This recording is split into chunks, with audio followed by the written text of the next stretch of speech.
Bonjour à tous et bienvenue sur ANews Mobility dans le cadre de cette table ronde débat qui aujourd'hui est consacrée aux applications et autres solutions de gestion de parc automobile.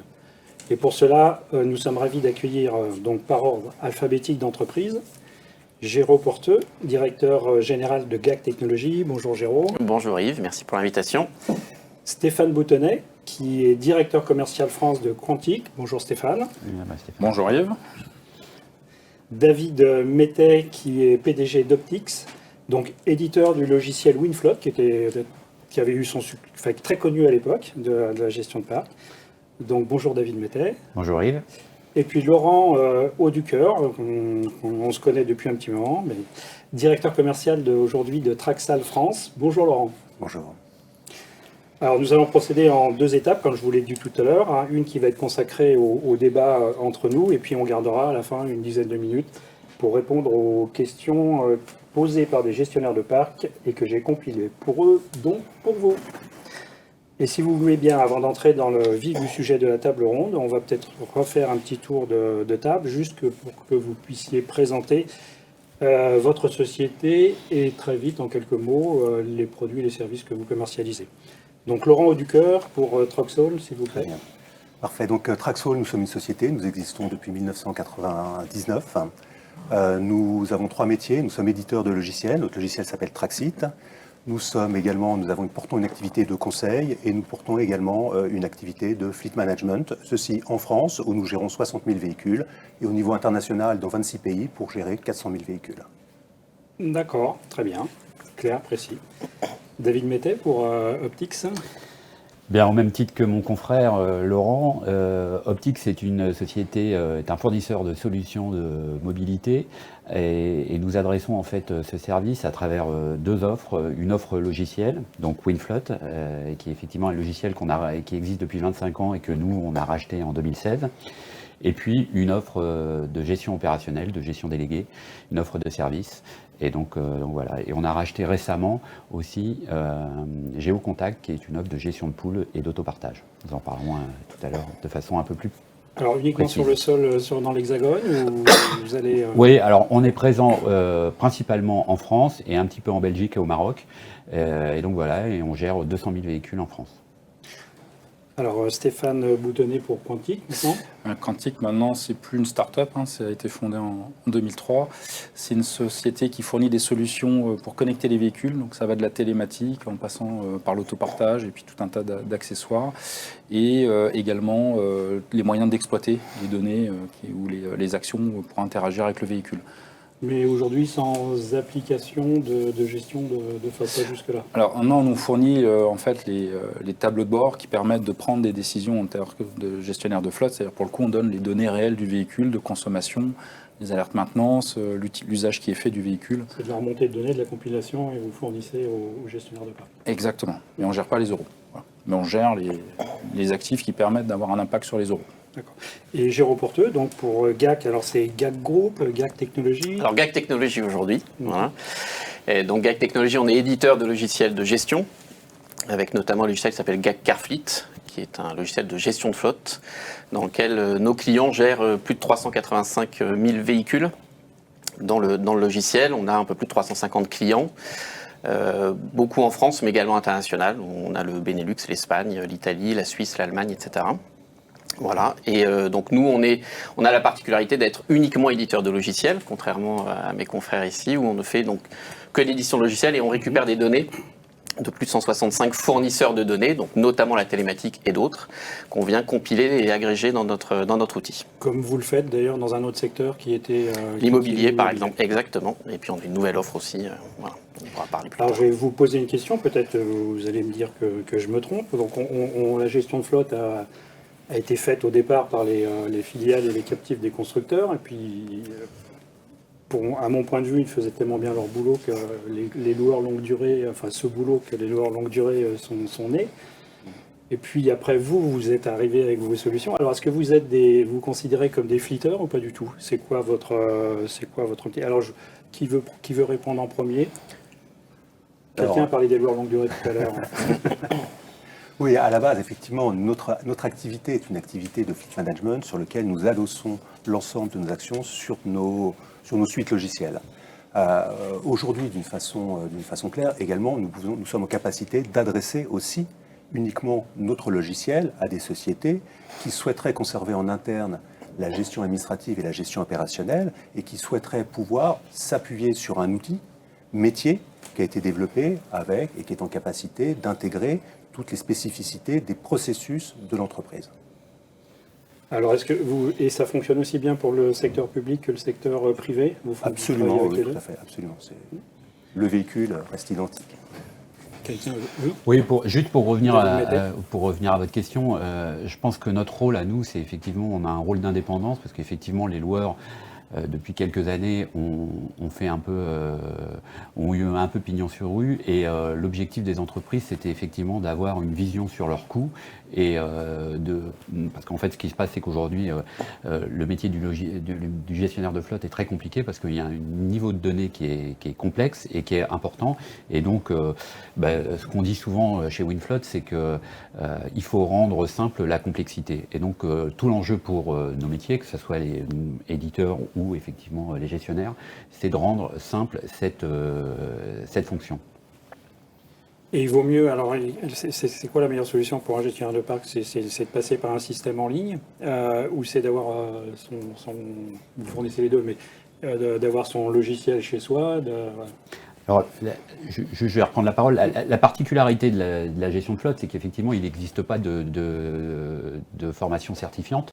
Donc, en fait, nous, à la base, WinFloat, on est éditeur de logiciels, et on est venu sur ces métiers de service, sur ces métiers de gestion, à la demande de nos clients, parce qu'en fait, ils se sont rendus compte que petit à petit, ils avaient besoin d'un petit peu plus de conseils, et donc c'est avec ce type de demande que nous, on est arrivé sur les deux métiers.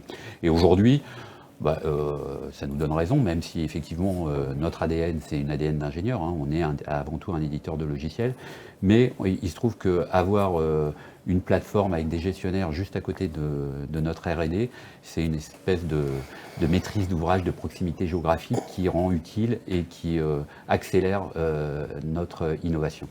Alors, si on devait résumer, c'est quoi la plus-value de sociétés comme les vôtres par rapport à un loueur?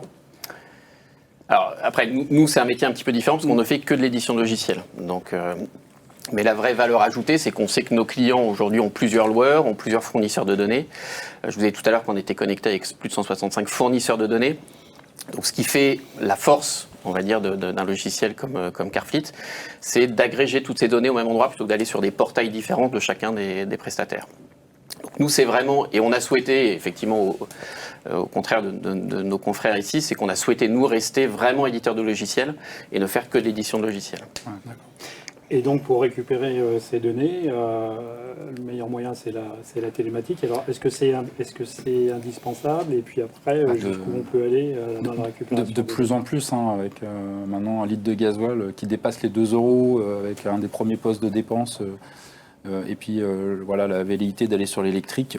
Toutes ces décisions-là, elles sont lourdes financièrement, elles doivent s'appuyer sur de la donnée. Donc ça devient un standard marché de s'équiper en télématique, à la fois pour pouvoir bien contrôler, mesurer la mise en place des décisions qui ont été prises, mais également on va arriver des missions de consulting. C'est assez nouveau, on a des très grands groupes qui nous demandent d'équiper les véhicules en télématique pour collecter de la donnée, pour bien objectiver les prises de décision en termes de réduction de parc, changement de type de véhicule, changement de motorisation, et ainsi de suite. Et ce que du coup nous on voit, voilà, pour aller dans le sens de mes confrères, c'est qu'on donne de la transparence, on redonne du pouvoir en fait aux gestionnaires de flotte, là où les loueurs quelque part l'ont enlevé. Et dans un contexte où ils se consolident et ils se rachètent les uns les autres, c'est très précieux pour eux d'avoir un peu d'indépendance. Il y a deux gros qui se rachètent. Ouais, mais il y en a d'autres. La concentration n'est pas née de... Elle est à l'œuvre depuis un moment. Voilà, elle est à l'œuvre depuis un moment. Ouais. Mais je pense que cette notion d'indépendance, c'est importante pour répondre à votre question. C'est-à-dire que c'est... Aujourd'hui, si ils utilisent par exemple un logiciel où ils vont directement uniquement chez un loueur, ils perdent cette indépendance. Donc ils cherchent souvent à avoir une multitude de possibilités et d'offres dans leur Au-delà de l'indépendance, ce qui est assez intéressant, c'est surtout l'agilité, c'est-à-dire la capacité de pouvoir faire évoluer les modèles. Ce qui est important, c'est de rester maître de sa data. C'est-à-dire que si vous confiez l'intégralité de vos data à un ou plusieurs loueurs longue durée, la difficulté, c'est à un moment ou un autre, vous êtes très dépendant de ces gens. Et la réversibilité est assez compliquée. Et donc pour faire un bon TCO, donc effectivement il faut remonter toutes ces données. Aujourd'hui, c'est une question de béotien, est-ce qu'on est capable, donc sur le prix du carburant on sait faire, mais est-ce qu'on est capable, quand on fait de l'itinérance en voiture électrique, de faire des TCO à partir de choix. Donc on est parti le matin, on a rechargé la nuit chez soi à 0,09 € du kilowatt. Après on va sur l'autoroute, on est à 0,35 parce qu'on est chez Ionity. Puis après on va je sais pas où, chez Monsieur Tesla, puis on paye 0,79. Ah, on n'y est pas encore, c'est pour faire du conseil et l'optimisation. C'est des développements en cours. Ce qui est sûr, c'est qu'il n'y a que la voiture qui sera capable de dire là j'ai rechargé à tel endroit, j'ai rechargé à tel endroit, et c'est un trajet pro ou c'est un trajet personnel. Donc pour calculer le TCO et piloter ces dépenses d'électricité, clairement ça passera par une voiture connectée. D'ailleurs les constructeurs ne sont pas trompés, quasiment maintenant tous les véhicules électriques, en tout cas des grands constructeurs, sont nativement équipés de télématique. Et sur la dimension conseil, ce qui est intéressant aujourd'hui, c'est la dimension conseil en amont. Aujourd'hui, tout le défi des entreprises, c'est la transition énergétique. Aujourd'hui, c'est le sujet numéro 1, très naturellement, et je pense qu'il va être encore accéléré avec un prix du gazole à 2,26. Il y a aussi la dimension économique où on tend tendance à réduire les parcs. Les dossiers. Aujourd'hui, en fin de compte, on peut utiliser la télématique de façon à pouvoir étudier l'éligibilité des collaborateurs à l'énergie électrique, c'est-à-dire de regarder les trajets. Parce qu'aujourd'hui, quand on est soit dans l'entreprise, on a une vision assez macro, on a une vision de l'usage annuel qu'on peut ramener au mensuel, alors qu'en fin de compte, ce qui est intéressant, c'est d'avoir une vision beaucoup plus précise pour regarder effectivement le kilométrage, les fourchettes de kilométrage, les usages, là où les véhicules roulent. Est-ce qu'ils ont accès à un moment ou un autre dans leur trajet avec une possibilité de pouvoir recharger entre midi et 2, etc. Donc c'est toute cette partie-là sur laquelle aujourd'hui on accompagne les entreprises à avoir une trajectoire de transition énergétique. Aujourd'hui, nous, on a développé des outils. On a des outils qui s'appellent le Profiler, qui nous permet de pouvoir solliciter en déclaratif vis-à-vis du collaborateur, de façon à pouvoir justement lui proposer les véhicules qui soient le plus adaptés en fonction de son usage. Un loueur ne va pas préconiser... Stéphane. Non, je voulais juste dire, juste rapide, un loueur ne va pas préconiser de baisser le parc. Ce n'est pas son intérêt. Là où nous, on est entre guillemets un peu plus neutre à ce niveau-là, on n'hésitera pas à dire oui, vous pouvez réduire votre parc de 15% par rapport à vos usages. Mais on voit bien que le contexte conjoncturel est très fort et qu'en fait notre métier il est en train de se transformer. En fait, on vient d'une logique où le véhicule était au centre, au cœur de la démarche et avec comme objectif la maîtrise du TCO. Tout le monde en parle. Il y avait aussi un enjeu de satisfaction des conducteurs. Mais aujourd'hui, on se rend bien compte qu'avec l'évolution de la société, avec l'évolution des mœurs, cette notion du véhicule au centre du cœur stratégique ne répond plus clairement à la demande. Aujourd'hui, les entreprises ne peuvent plus donner des véhicules qui restent 87% de leur temps sur le parking. On s'est rendu compte aussi qu'un certain nombre de nos clients se sont rués sur... pendant les vacances et les week-ends. Oui, et encore. On est dimensionné à la pointe, ouais. On s'est rendu compte aussi que nos clients se sont rués sur l'électromobilité sans forcément en voir les contraintes.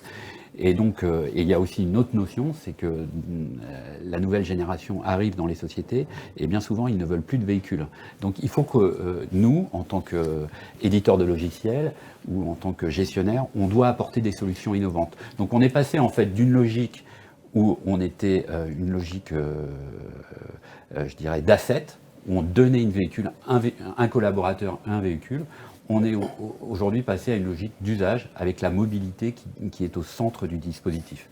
Et donc, nos outils, nos solutions de service adressent ces enjeux-là en favorisant l'autopartage, le covoiturage, les mobilités douces. Aujourd'hui, les trottinettes, les vélos sont dans tous nos logiciels. On peut offrir une multitude des moyens de mobilité dématérialisés avec le chèque mobilité. On est dans cette logique-là. Donc on est vraiment... tout à l'heure, vous parliez de notre raison d'être, l'indépendance, l'agilité. Eh bien, oui, on en est là. On doit soutenir l'innovation qui intervient sur ce marché. À côté, pour ceux qui font on reviendra sur les nouvelles formes de mobilité, etc. À côté de ce que vous faites avec vos applis pour les responsables de parc, je sais qu'après il faut s'intéresser aussi au conducteur, parce que c'est quand même lui qui est dans le véhicule. Donc vous avez également des applis spécifiques pour les conducteurs, vous proposez ce genre de choses? Aujourd'hui, c'est clair. Aujourd'hui, c'est clair. Quand on parle de mobilité, on peut pas avoir une solution logicielle si on n'embarque pas une solution de mobile qui est définie sur nos Donc vous en avez une? On en a une, Mobiflotte. Et aujourd'hui, effectivement, je suis d'accord, c'est un élément indispensable et qui d'ailleurs fait partie des éléments qu'on développe le plus, pour pouvoir accompagner, alors aussi bien la communication entre le gestionnaire de flotte et les conducteurs, mais aussi aider les conducteurs au quotidien pour trouver le bon endroit pour faire sa maintenance, pour son suivi, les relevés kilométriques, etc., etc. Donc il y a beaucoup de fonctionnalités vraiment dédiées aux conducteurs qui sont intégrées dedans. Que c'est le cas, Laurent? Oui, oui, absolument. Aujourd'hui, le nerf de la guerre pour un gestionnaire, c'est de disposer du temps pour faire de la gestion. Et donc à partir de ce moment-là, effectivement, ces applications mises à disposition des conducteurs sur lesquelles ils vont pouvoir accéder à l'ensemble des process de gestion, mais également nous concernant, ils ont accès à l'intégralité du timeline de leur commande. On est en capacité de pouvoir gérer des process de livraison, de restitution à travers des photos de PV, etc. Donc on est vraiment dans une logique sur laquelle l'idée, c'est de limiter au maximum les liens, enfin les sollicitations du gestionnaire sur des sujets qui peuvent être traités différemment à travers une transmission d'informations via des applications. Et quand on fait de la télématique, donc il y a aussi des applications. Également, en fait, nous, quand on est en train de rentrer dans l'ère de data as a service, je n'ai pas l'équivalent en français, mais maintenant, on va dire la collecte de données, interagir avec le véhicule, ça va devenir un standard. Et donc nous, on est en train d'expérimenter des choses comme le parking en voirie. Aujourd'hui, même s'il y a des applis comme Pay by Phone ou autres, on sollicite le conducteur. L'idée, c'est de dire maintenant, c'est la voiture, elle sait qu'elle est sur une place de parking, elle demande juste si on déclenche le paiement, et puis quand elle quitte la place de parking, on arrête le paiement. Ça, c'est la télématique qui permet ça. Alors le paiement par le biais du mobile en France, ça fonctionne pas tellement, parce que en fait, on a beaucoup l'habitude, j'ai vu des chiffres, c'est pour ça que j'ai fait un petit papier, une actu là-dessus récemment. On a l'habitude de la carte bleue et en plus du paiement sans contact, donc on va pas trop vers les applis de... Ouais, mais pour une entreprise, mettre à dispo des moyens de paiement pour ses techniciens, c'est pas neutre. C'est pas neutre. Donc, voilà. Ouais, pardon. Et juste pour revenir sur la partie appli mobile, ça fait le lien aussi avec ce qu'on disait tout à l'heure sur la notion d'indépendance et le fait de grouper l'ensemble des informations dans une seule appli. Aujourd'hui, les utilisateurs ne peuvent pas avoir non plus 30, 40 applis à ouvrir en fonction des différents éléments. Donc ça aussi, c'est une des forces, une des choses qu'on apporte, c'est cette centralisation dans un seul endroit, aussi bien pour le conducteur que pour le gestionnaire. Vous avez parlé de souplesse, d'agilité, etc. Est-ce que... Comment vous financez? C'est quoi le principe de base de la tarification quand on est... qui veut répondre? Jérôme? Je peux répondre, oui. Donc nous, on a une étape de Start Pack qui est toute l'initialisation du parc. On va récupérer les informations de l'état de parc, RH, et puis toutes les entités aussi, pour avoir un outil qui est bien paramétré au départ. Voilà. On a donc toute cette partie-là de paramétrage, sur lequel on a des chefs de projet en interne qui accompagnent nos clients. Ensuite, on a une partie training pack, désolé pour l'anglais, effectivement, qui a toute la formation sur l'outil où on accompagne nos clients. Et puis après, on est sur une tarification par mois, par véhicule. Par mois, par véhicule classique. Voilà, qui est une tarification assez classique, je pense qu'on fait tous autour de la table. Voilà, exactement la même. Exactement. Absolument. Il n'y a pas de jeu d'originalité, flûte. Attendez. Alors, on a évoqué tout à l'heure, effectivement, le basculement... Autrefois, on attribuait un véhicule à une personne avec certains critères, en accord avec la RH, etc. Si c'était un avantage en nature, il avait sa carte carburant, sa voiture, il faisait ce qu'il voulait le week-end pendant les vacances.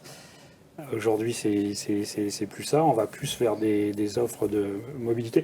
Quand vous dites que les jeunes souhaitent plus avoir une voiture, ça dépend à quelle étape ils en sont dans la vie, parce que quand ils ont 2 enfants, etc., enfin, c'est un peu plus compliqué, mais il faut quand même, si on veut les fidéliser, il faut quand même leur donner, faut les fidéliser, il faut leur donner quelque chose. Alors c'est des offres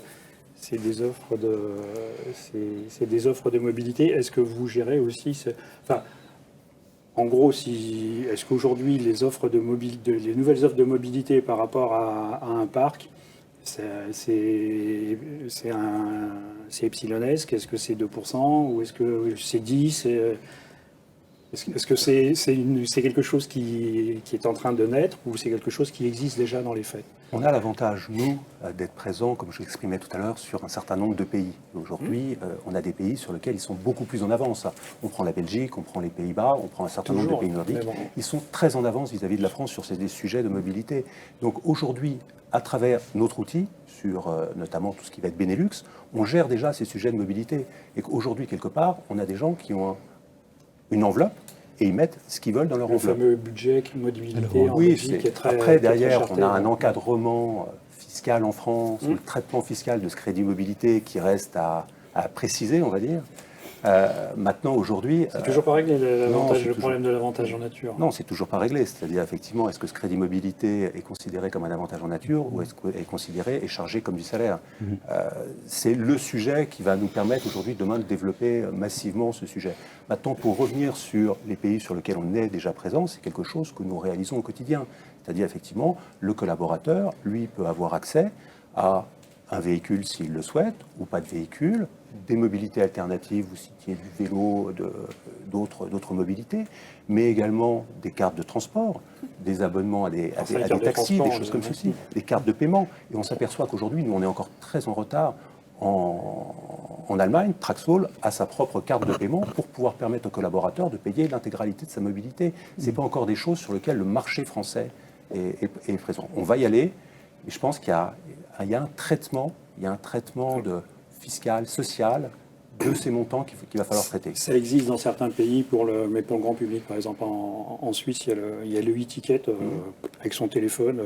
On choisit son itinéraire et puis à chaque étape, si on veut, on paye avec son téléphone et voilà, on ne sort pas d'argent et on fait son trajet comme on veut. On en est loin en France. C'est ce qui est passionnant dans ce métier-là aussi, c'est que ça évolue. On a la transition énergétique, on a le changement dans les mobilités Pourquoi je indispensable. m'intéresse à la mobilité? Parce que c'est passionnant.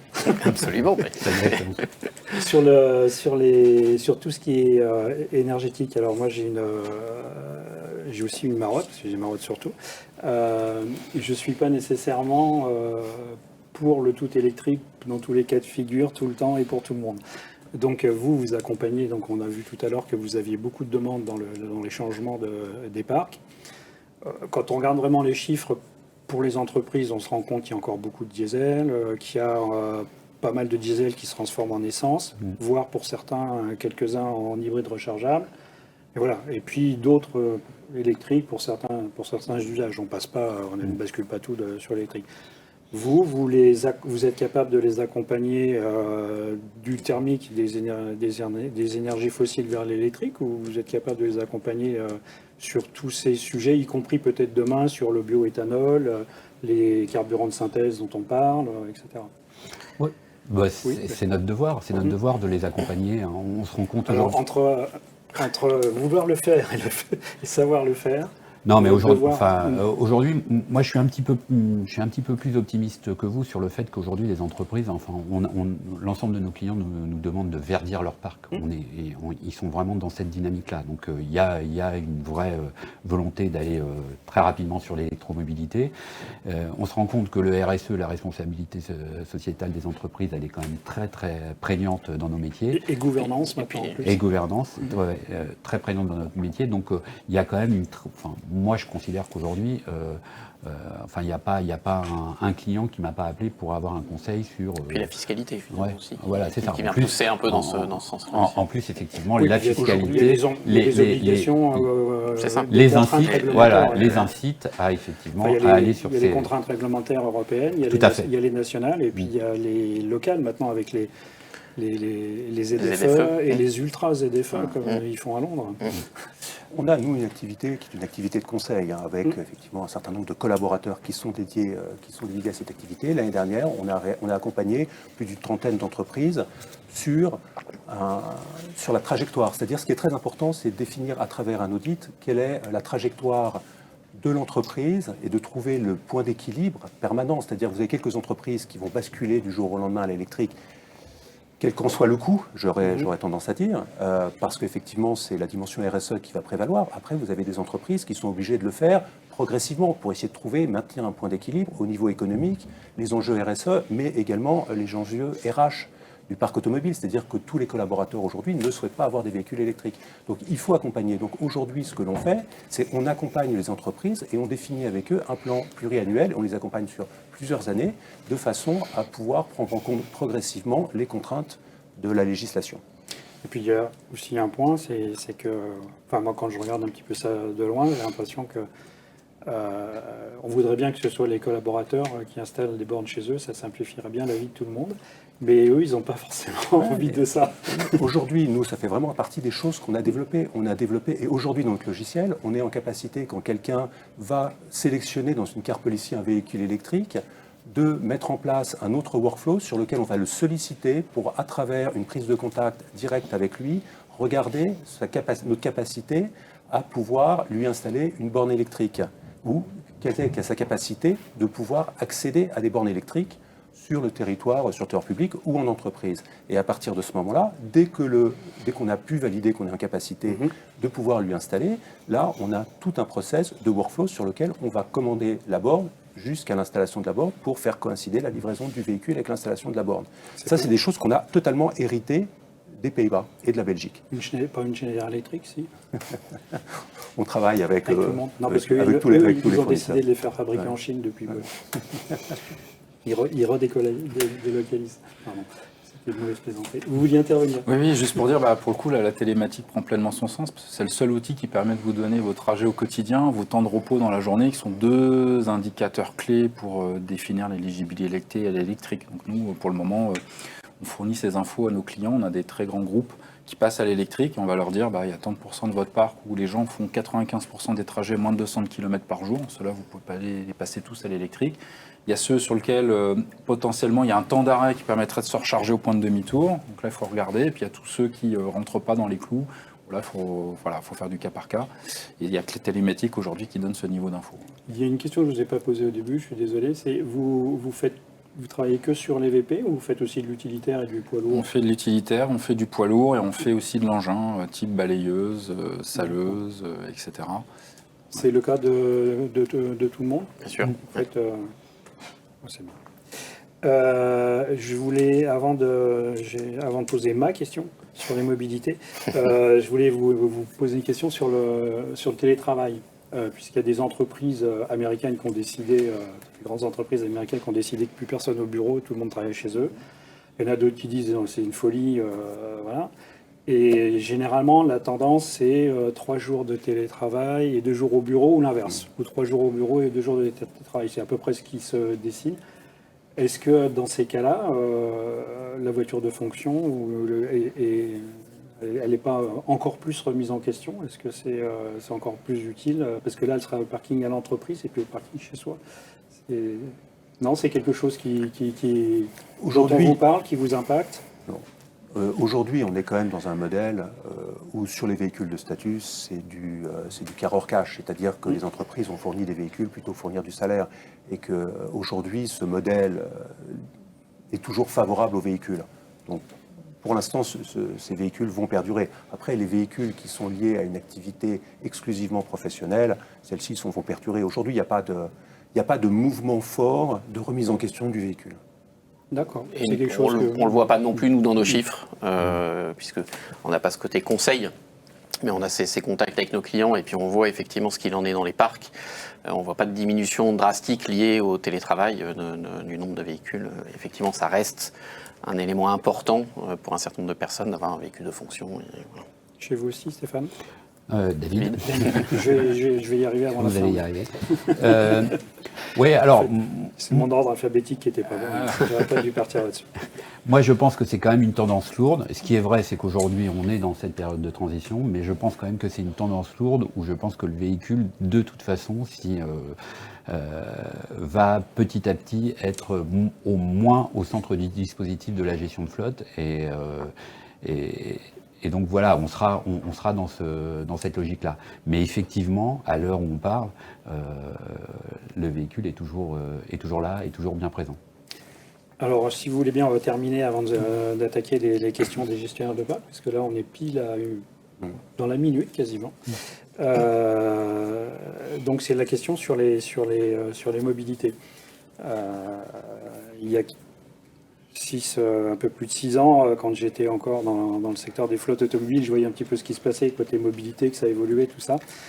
Et je me disais, il faut aller vers la mobilité. Donc, est-ce que vos solutions qui sont très liées à la gestion de parc automobile, enfin véhicules, parce qu'il n'y a pas que des autos, est-ce que vous allez rester là-dessus, sur ce métier que vous savez bien faire, parce qu'il y a suffisamment de choses à faire, vous apportez un certain nombre de choses à vos clients, je pense qu'il y a encore d'autres choses à apporter, mais est-ce que vous allez aller vers élargir aux mobilités, c'est-à-dire offrir ce dont David parlait tout à l'heure, j'y arrive, c'est-à-dire s'ouvrir vers d'autres formes de mobilité où vous cantonnez à la gestion. David va commencer, puisque j'ai retenu son prénom. Donc merci.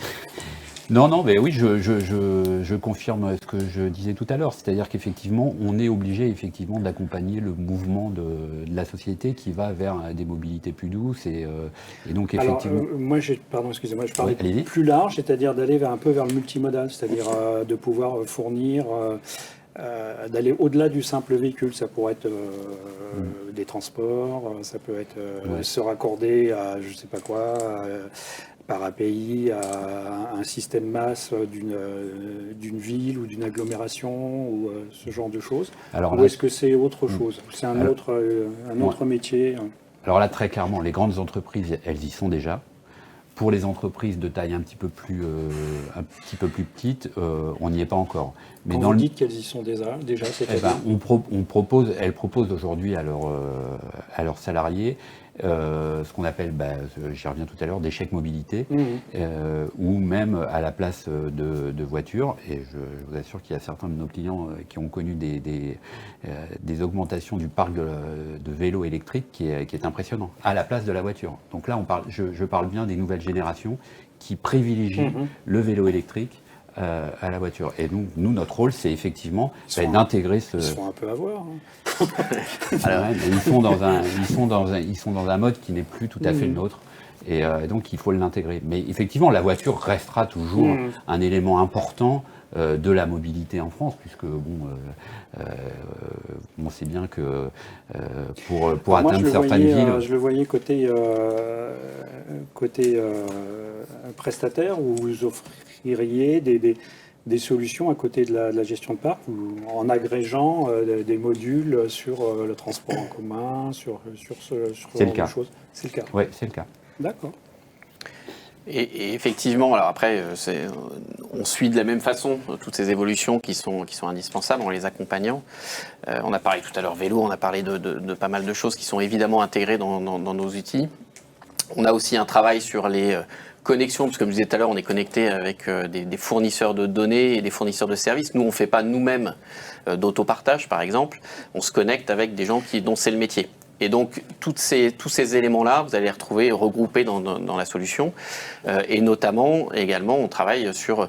Et puis avec l'open data, on peut récupérer des choses, des métropoles, Voilà, et l'objectif, c'est effectivement d'être capable de se connecter avec ces plateformes de masse qui sont en train de se développer pour avoir l'ensemble de la mobilité dans un même outil. D'accord. Et ça, c'est quel horizon Alors, il y a déjà pas mal de choses. Si on parle du crédit mobilité, par exemple, là, c'est dans notre roadmap actuel, donc ça va sortir très vite. Où là, on sera capable de suivre l'ensemble des dépenses et de savoir quel est le forfait auquel on a le droit ou le crédit auquel on a le droit et comment est-ce qu'il se dégrève au fur et à mesure dans l'année. Après, les plateformes de masse, c'est un petit peu plus...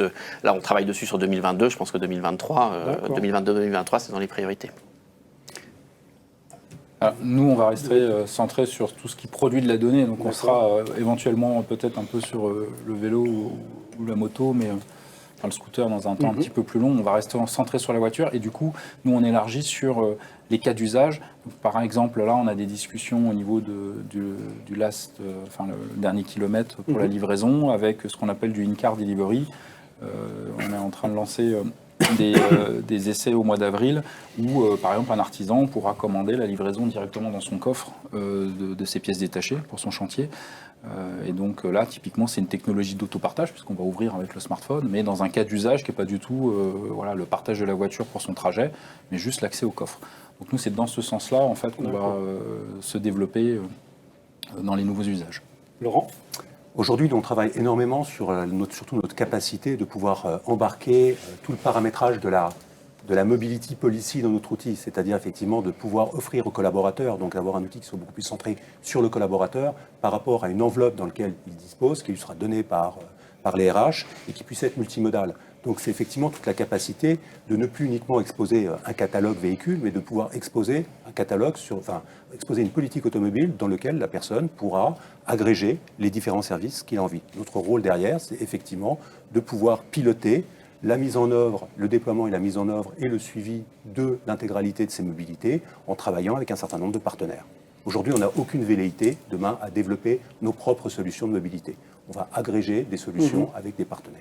Alors, dernière question sur le sujet, est-ce que vous avez la dimension RSE, est-ce que vous faites du conseil ou est-ce que vous les accompagnez dans le fait de mettre en place des labels, parce que c'est demandé par leurs fournisseurs, par leurs clients, enfin tout ça, ou pas du tout? Ou vous prenez la réglementation, les normes ISO et point final? Aujourd'hui, on travaille énormément sur la partie accompagnement conseil. Aujourd'hui, chez Traxoul, on a une équipe de 6 personnes qui est dédiée à cette dimension. Et aujourd'hui, le conseil, il est beaucoup plus RSE, accompagnement sur la transition, que achat.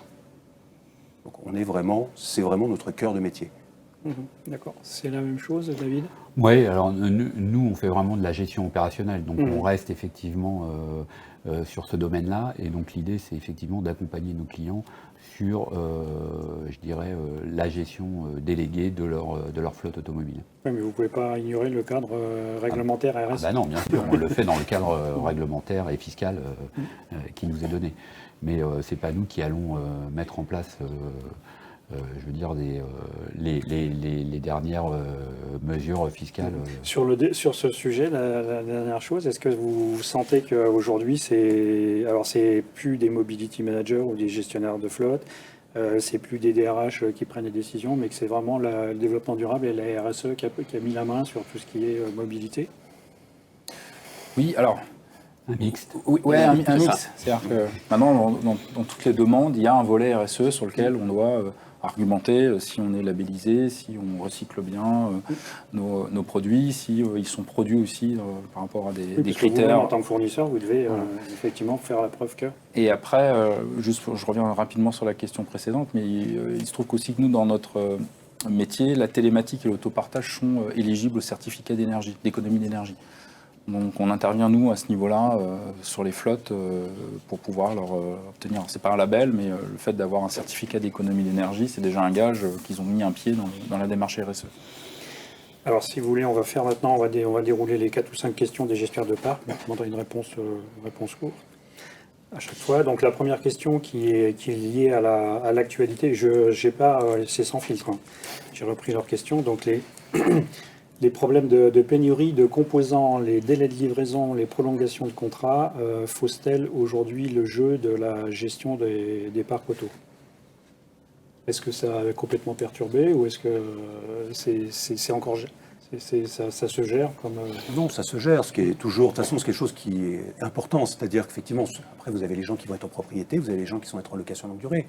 Et une fois de plus, quand vous êtes en location longue durée, ce qui est important, c'est d'avoir un bon contrat. Un contrat qui soit suffisamment flexible, sur lequel, effectivement, vous évitez de vous retrouver dans des situations avec des enjeux financiers ou des éléments financiers qui vont être extrêmement contraignants pour l'entreprise. Oui, moi je dirais que notre rôle est d'autant plus prépondérant parce que justement, face à cette crise exceptionnelle, on doit proposer des solutions non seulement à nos clients mais aussi aux conducteurs, des solutions dites exceptionnelles. Et donc là est tout notre rôle de conseil et de gestion. Alors si je reprends ce que je viens de dire et que je rajoute à ça l'explosion des prix des carburants actuellement, est-ce que les TCO aussi derrière, ils sont en train de complètement exploser, d'être chamboulés?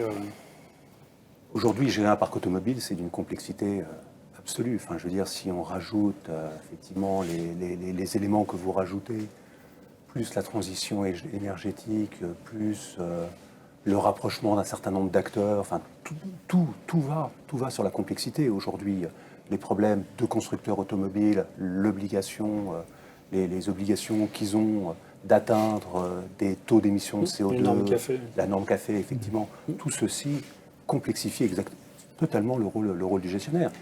C'est un métier qui est un métier aujourd'hui qui nécessite une expertise et qui nécessite une expertise profonde sur l'ensemble des dimensions de la gestion de flotte automobile, mais qui nécessite surtout d'avoir une capacité d'anticipation, d'être informé sur toutes les évolutions qui vont intervenir. C'est un métier qui n'existe pas, qui n'est pas reconnu. La fonction de gestionnaire de flotte, il n'y a pas de formation, c'est pas reconnu. Il n'y a pas de formation certifiante. Est-ce que c'est quelque chose qui... Vous vous dites c'est pas notre problème, ou est-ce que c'est quelque chose que vous souhaiteriez voir naître ou que vous pourriez accompagner à une certaine certifiante? Nous, c'est primordial parce qu'il en va de la viabilité de nos solutions, qu'elles soient de service ou logiciels.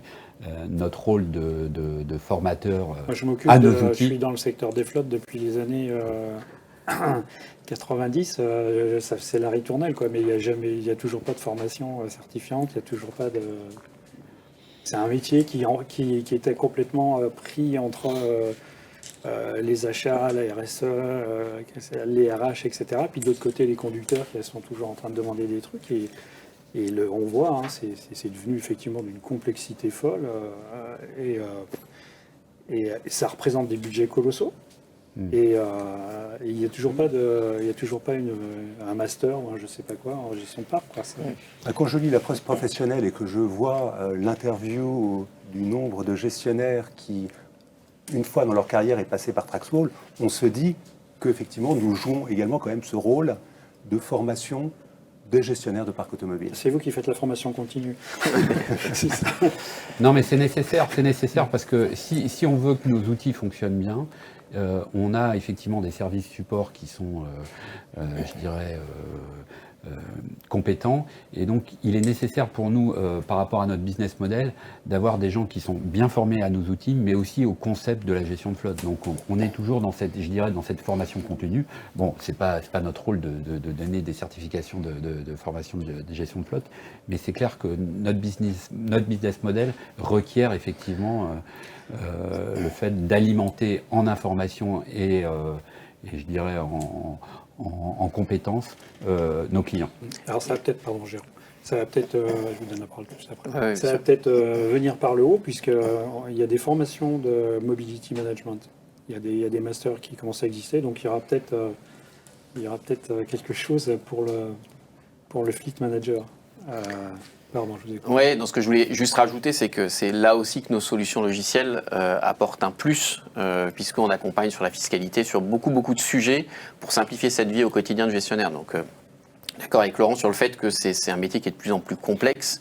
Et nous, notre rôle à nous aussi en tant qu'éditeur de logiciels, c'est de les accompagner et de rendre ça le plus simple possible, même si évidemment ça reste un métier qui est de plus en plus complexe. Alors il y a une dernière question qui est un peu étonnante, mais je l'ai gardée, qui concerne cette fois-ci pas la télématique embarquée sur le véhicule, enfin le traquage du véhicule, mais plutôt du conducteur. Ou alors ça marchera peut-être en Chine, je ne sais pas. Mais, en fait, si je comprends bien la question, on donnerait un quota d'émissions CO2 à chaque conducteur. Et pour qu'il apprenne à réguler sa propre consommation et à rouler de manière différente et en plus à baisser la sinistralité. Et donc, je ne sais pas comment il serait traqué. Est-ce qu'on lui mettrait une puce? Est-ce que non, mais c'est des choses qu'on peut, qu'on peut envisager. Enfin, en France, je ne sais pas si ça sera envisageable. Mais... Alors techniquement, il n'y a aucun bloquant, aucun problème. Après, en termes effectivement d'éthique, d'acceptance en France, surtout en France. Non, enfin, je pense c'est comme la caméra embarquée. Aujourd'hui, il y a pas mal de gens dans certains pays, voilà, au lieu de la télématique, ils mettent de la caméra embarquée. En France, non. Le simple fait de géolocaliser le véhicule est déjà un bloquant. Alors, d'aller dire derrière, on va mettre des quotas, des mesures de contrôle et de limites, ça me paraît compliqué. Est-ce que ça, c'est la dernière question. C'est la dernière question. Ça concerne non, l'avant-dernière, parce qu'il y en a une sur les bornes de recharge. Ça concerne l'éco-conduite. Est-ce que c'est quelque chose pour justement limiter, comme on disait tout à l'heure, la sinistralité, l'éco-conduite, enfin, dans le sens où sur le thermique, effectivement, mais aussi apprendre à conduire de l'électrique. Est-ce que ça, c'est des formations qui vous sont, dont on vous parle, qui vous sont demandées pour apprendre à savoir se servir d'un véhicule électrique C'est un des top 3 objets de la télématique dans les entreprises. Lorsqu'ils implémentent la télématique, ça peut être donc la maîtrise du TCO, ça peut être les maîtrises des usages, et puis ça peut être effectivement diminuer la sinistralité, diminuer la consommation de carburant via l'éco-conduite. Et oui, ça fonctionne, mais c'est comme un peu sur le paquet de cigarettes fumé dessus, ça fonctionne avec un accompagnement. Et quand on va passer à l'électrique, pour nous, la réflexion, c'est plus augmenter l'autonomie plus que de réduire la consommation. C'est comment je peux aller plus loin avec une recharge de véhicule. Là où sur... Je roule à 60 sur l'autoroute, je n'ai pas le chauffage. Non, mais non, alors pour l'instant, voilà, on regarde des choses très intéressantes. C'est le même parcours fait tous les jours en fonction de différents conducteurs. C'est quoi le best in class et du coup, voilà, calqué sur ce comportement-là en recommandation pour les autres conducteurs. Donc, oui. Juste pour compléter la réponse de Stéphane, effectivement, notre panel de services, c'est effectivement pas de donner des formations d'éco-conduite aux conducteurs de nos clients. En revanche, avec nos outils, on a toutes les informations pour alimenter effectivement le gestionnaire de parc ou nos clients pour qu'ils aient effectivement une action très forte sur l'éco-conduite, qui est effectivement un sujet du moment pour nos entreprises. Je pense que l'accompagnement à la conduite des véhicules hybrides rechargeables, qui est très contesté, et à raison, puisque les gens ils roulent à l'essence. Donc c'était comme quand il y avait les GPL essence, il n'y avait pas de station GPL à côté de sa maison, donc on allait toujours faire le plein d'essence. Donc ça, c'est des choses effectivement qui sont nécessaires, parce que c'est vrai que je l'évoquais tout à l'heure, quand on part de chez soi, qu'on veut faire de l'itinérance, on n'a pas la même station partout, quoi. On n'a pas les mêmes puissances. Donc on peut... en fait, on part pas, on programme un voyage, quoi. Un itinéraire ou un parcours. Donc c'est un peu gênant. En tout cas, je vous remercie tous les quatre, donc Géraud, David, Laurent et Stéphane, donc pour avoir répondu librement à nos questions sur ce sujet des applis de gestion de parc. En plus, on a réussi à tenir le timing à 2-3 minutes près. Donc merci encore, bonne fin de journée, et puis ce sera sur évidemment iNews Mobility. Dans la rubrique débat, table ronde. Voilà. Merci. À très vite. Merci. À bientôt. Au revoir. Au revoir.